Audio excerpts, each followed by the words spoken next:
El misterio del verdadero final de Amado Carrillo Fuentes.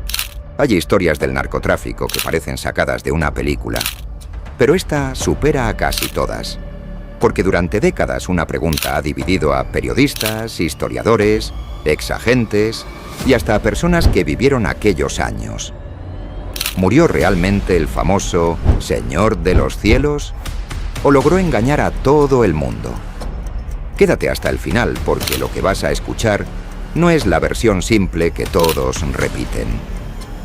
Hay detalles, contradicciones y teorías que siguen provocando debates incluso hoy. Y antes de continuar, dime en los comentarios lo que piensas. ¿Crees que Amado murió? ¿O logró escapar? Porque cuando conoces toda la historia, la duda es inevitable. El hombre que dominó los cielos.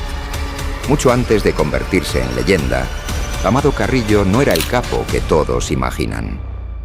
En los años 80 apenas era un operador menor dentro del poderoso cártel de Guadalajara.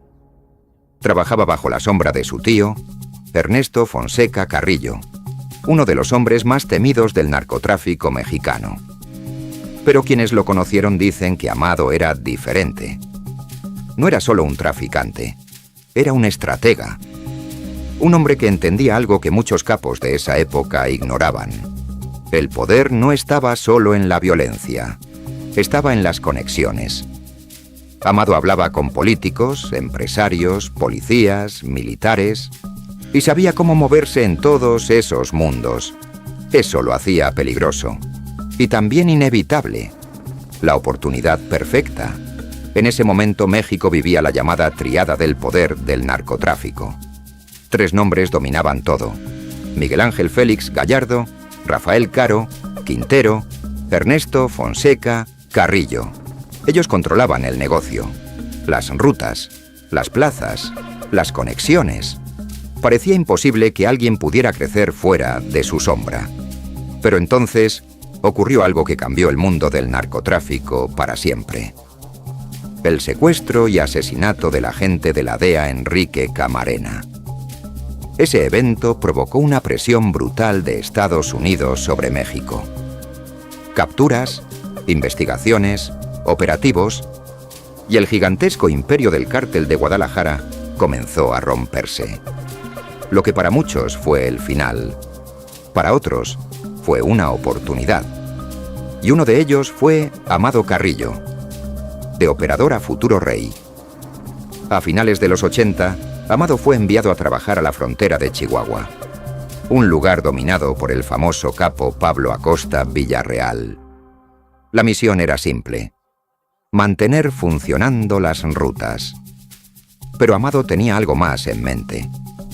Mientras otros traficaban con métodos tradicionales, él pensaba en grande, mucho más grande. Aviones, flotas completas, rutas aéreas que podían mover toneladas de droga en una sola operación. Y cuando Pablo Acosta murió en 1987, el tablero cambió. El poder quedó en manos de Rafael Aguilar Guajardo. Pero quien realmente estaba creciendo en silencio era Amado. El nacimiento del Señor de los Cielos. Durante los siguientes años empezó a comprar algo que nadie había usado a esa escala. Aviones. Muchos aviones. Jets. Cessnas. Aeronaves capaces de cruzar fronteras sin dejar rastro. En poco tiempo había construido una de las flotas clandestinas más grandes del narcotráfico. Y así nació su legendario apodo: el Señor de los Cielos. Su organización crecía. Su dinero también.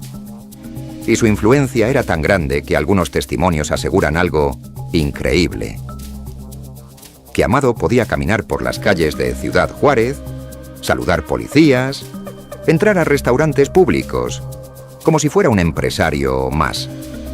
Pero en el mundo del crimen organizado hay una regla clara: el poder no se comparte.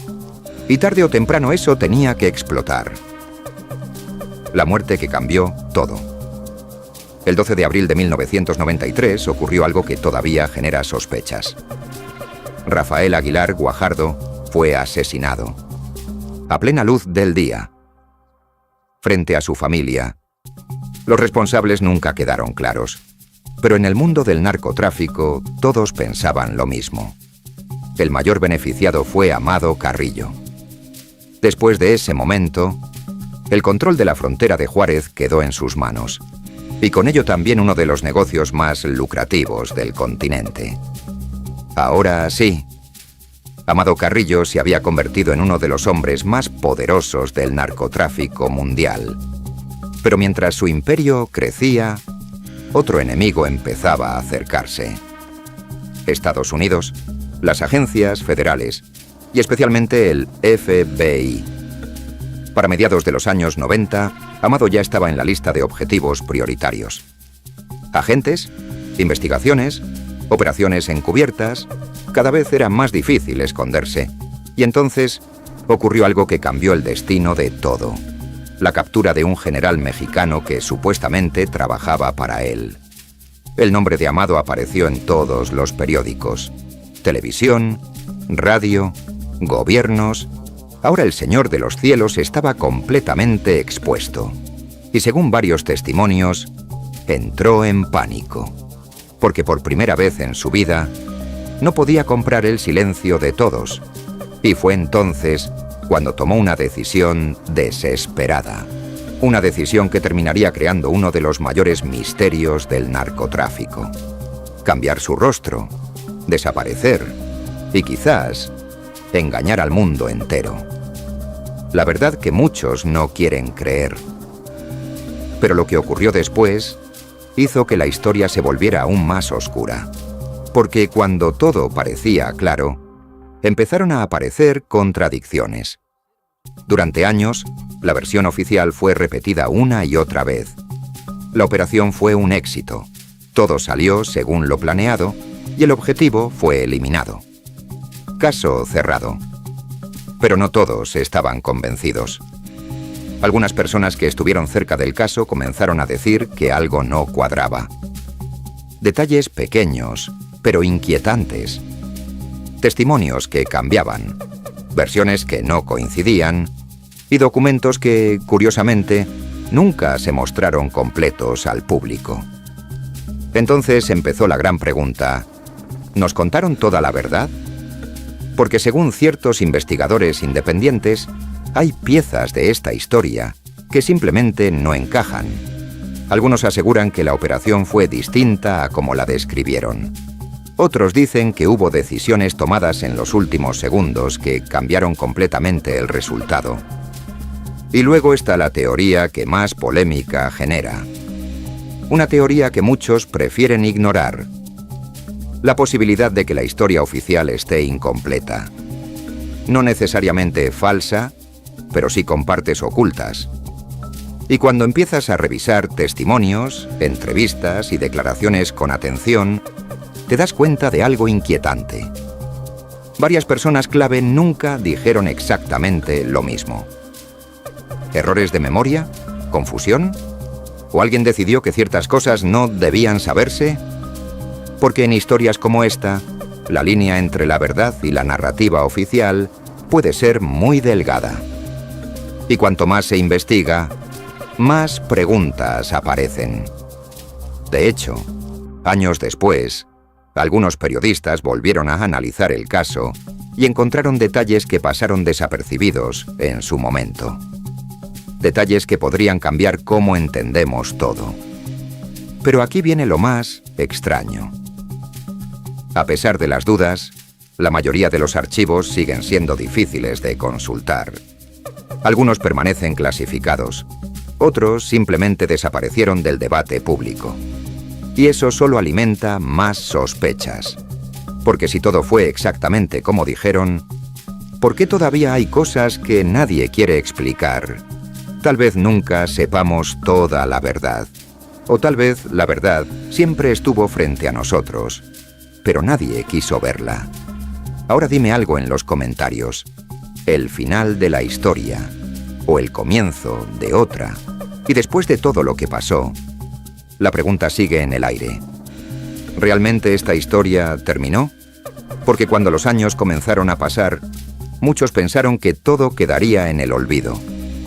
Archivos cerrados, testigos en silencio, versiones oficiales repetidas una y otra vez. Fin del asunto. Pero no fue así. Cada cierto tiempo el caso vuelve a aparecer en conversaciones, documentales y debates en Internet. Y cada vez que alguien lo analiza nuevamente, surgen más dudas. Personas que aseguran que aún faltan piezas del rompecabezas. Investigadores que creen que algunos detalles jamás se contaron completamente.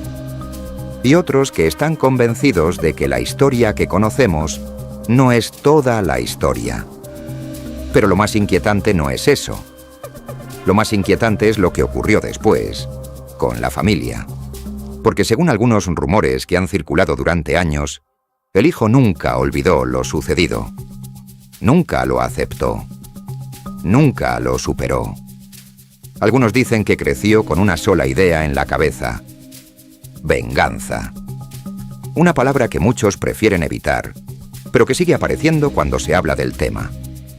Personas cercanas aseguran que durante mucho tiempo hubo resentimiento, silencio y preguntas sin responder. ¿Es cierto?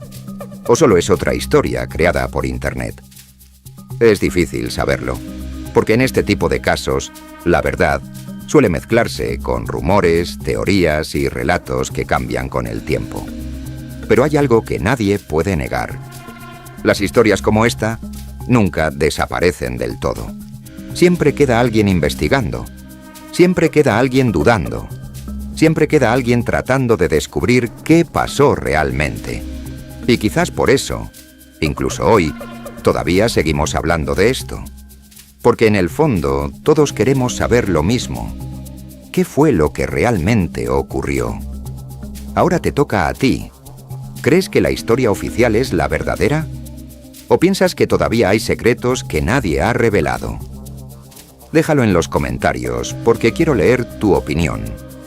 Y si te gustan este tipo de historias oscuras, misteriosas y llenas de detalles que casi nadie cuenta, suscríbete al canal y activa la campana. Porque aquí vamos a seguir sacando a la luz historias que muchos preferirían dejar enterradas. Nos vemos en el próximo video.